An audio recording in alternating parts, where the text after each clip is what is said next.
Hey guys, welcome back to the Turbo V6 YouTube channel. In this episode, we're going to be working on the cooling system for the FireTURD. It's probably not what you would expect, and definitely different from whatever I've seen.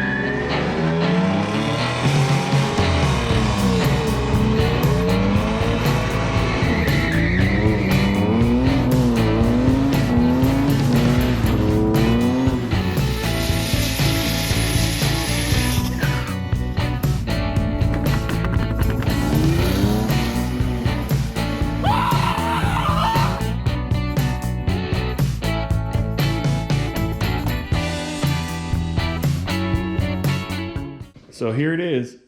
Here's the radiator, just came in the mail, or should I say radiators. They're actually two boxes taped together. So let's get these open and see what's in them.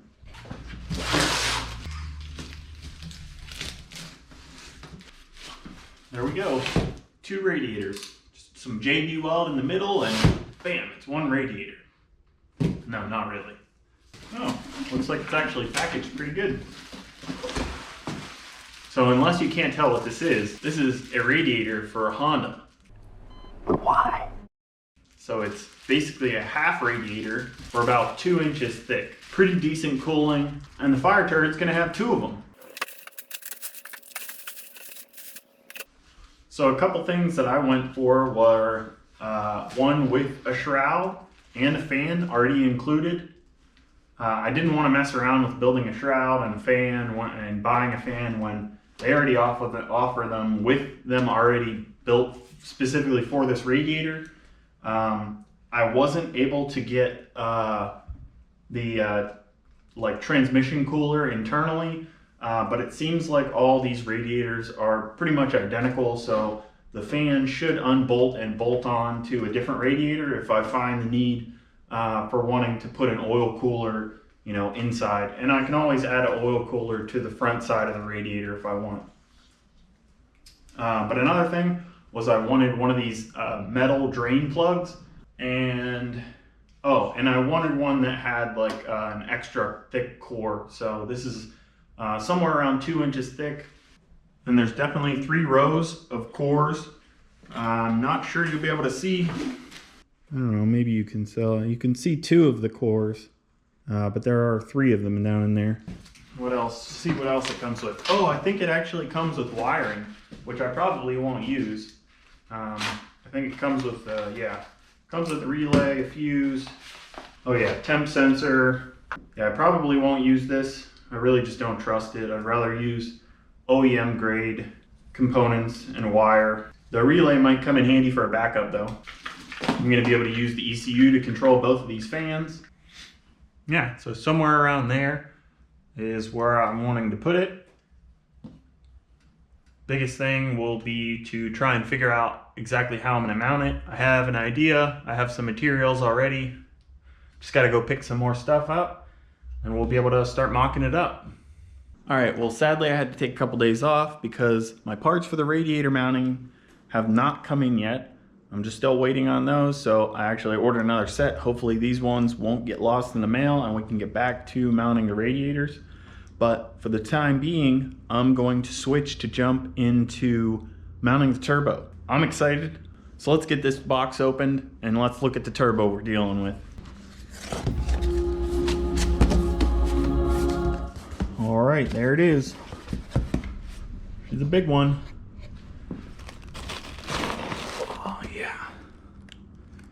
Obviously, I've already had it out of the box. I actually had some machine work done to it.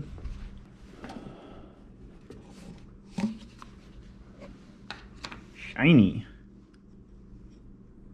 So in case you can't tell, this is a VS Racing 7875. It's a Gen 2.5, so it's not their latest turbo, but on Black Friday they had a sale, so I couldn't pass it up. I know it's a little large for this engine, but I'm hoping we'll get it to spool. Eventually. It'll spool, right? Right? I don't know. We'll find out. So it actually came with some stainless V-band flanges. This is kind of why I wanted this turbo as well, is because both the inlet and the outlet for the exhaust side have a V-band. The one thing that I didn't like was the outlet had a V-band, but it did not have a register groove. I really didn't like that, so I took it to the machinist that fixed the ATI damper that I had for the truck and had him machine this V-band. The OD was a little too large, and this needed a groove put in the exhaust housing so that this centering ring would register inside of the turbo. So now there's a 3-inch inlet and a 3-inch outlet. I was able to use the one that came with it for the inlet, and it actually had the groove already in there. Not sure why they don't machine it for the exhaust outlet. We fixed that problem. Now we just have to mount it up. So kind of the reason why I bought the tube front is because of the location where I want to put the turbo. So let's try and get it mocked up, see what it looks like.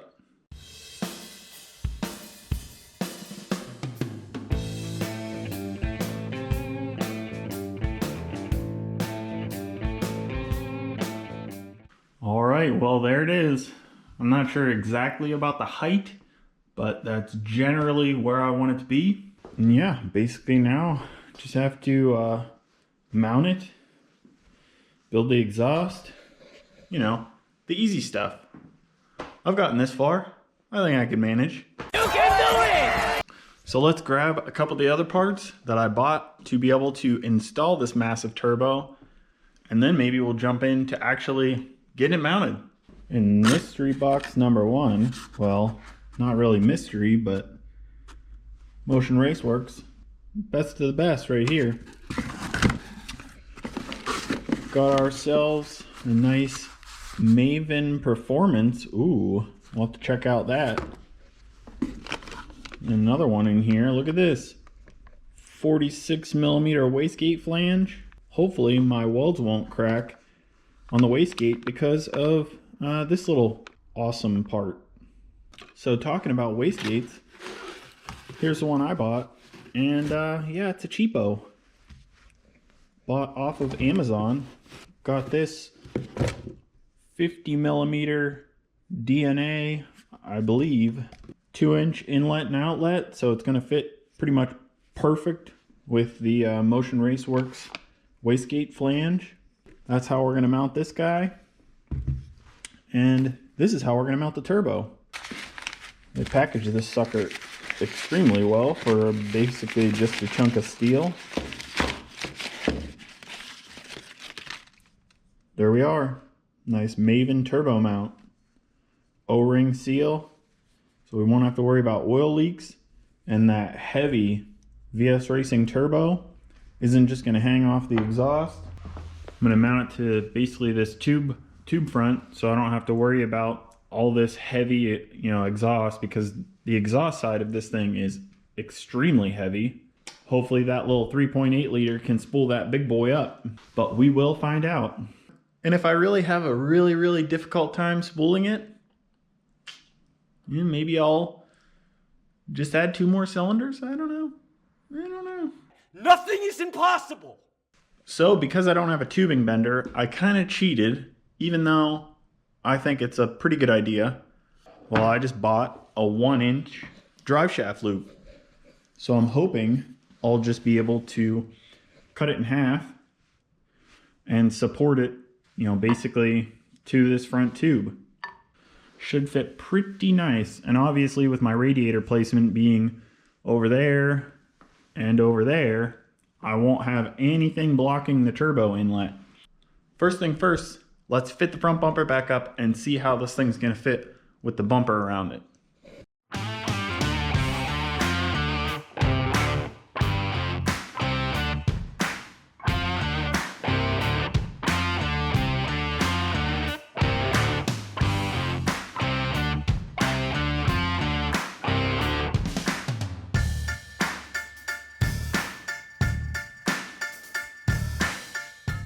Okay, well, I got things mostly lined up, good enough for mock-up. I also cut a handful of holes in the front bumper, and that would be why. It's a little dark in there. shed some light on the situation. So yeah, that's pretty good for mock-up now. Probably need to clearance some pieces of the bumper so they don't interfere. But yeah, I think we'll keep going with that. Tweak some things and then start mounting the turbo permanently.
It took lots of finagling, but I believe I have the turbo exactly where I want it.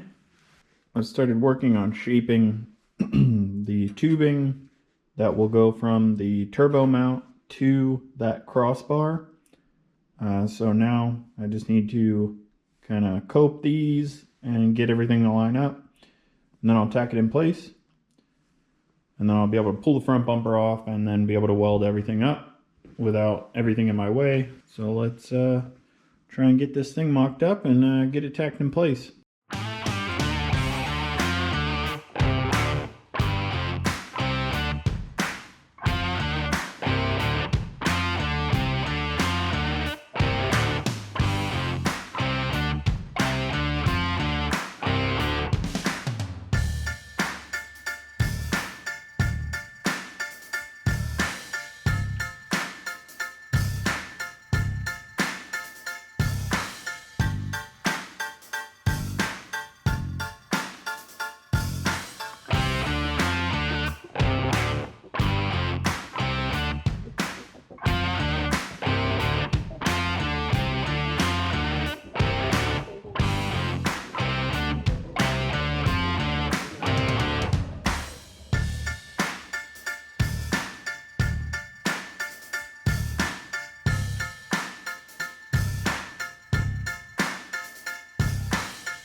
There we go. Got it tacked in place. Looking beautiful. It's nice and level. Should be ready to burn in. So that'll be the next step. Just TIG weld all the way around on both sides of the mount and both sides of the tube. This should be really sturdy. It's really only like maybe like 7 inches or so hanging out there, and that's a 1-inch tube. So worst case scenario, I can always tie in something over here because of the way the compressor outlet comes out over here. I'm probably going to need space over here, but I could always, you know, tie in either some round stock or another piece of tubing. I had that 7/8 tubing that I could tie in, but yeah, let me know what you think. If it's going to need some extra support, I highly doubt it, but...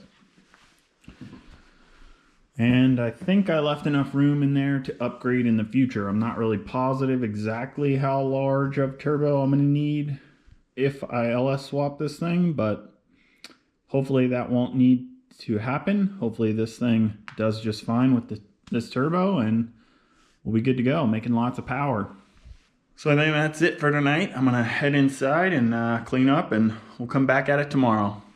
All right, so we're jumping back into fully welding out the turbo mount, so that's the thing that I'm going to jump into right now. Not sure what we're going to do after this, but this is going to take a minute, so I'm going to try and get this thing nice and welded up. Let's get it done.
Okay, so we got the turbo mount all welded up. Turned out pretty good.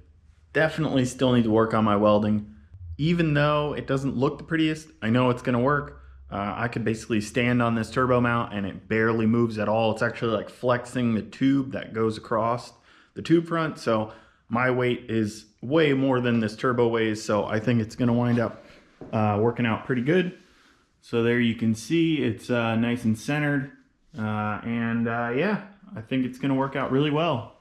Still have a ton more fabrication to do.